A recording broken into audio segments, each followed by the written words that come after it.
House Democrats in Washington unveiling a bill that will seek to remove President Trump from office. One of the co-sponsors is New Mexico Congresswoman Melanie Stansbury. Here's John Rapolo. The move would require a vote to pass in Congress.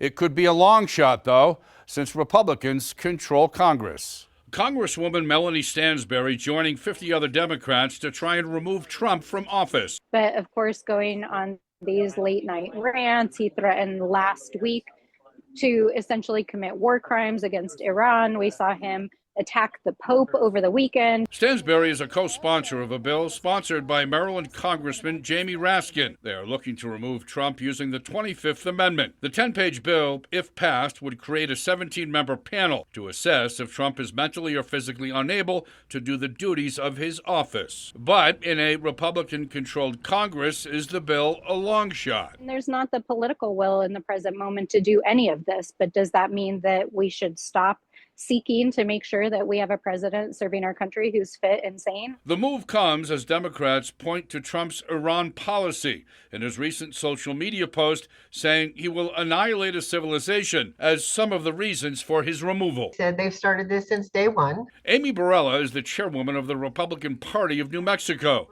She says the move to oust President Trump has no merit. Let's go to the annihilation of the civilization and talk about the people and how they have actually been tortured since the last 40 years. And let's talk about the protection of those citizens, and that the war being over there on their side and not our side is protecting Americans, especially from nuclear tools and destruction. If the bill passed, Vice President Vance would have to sign off on the commission's findings.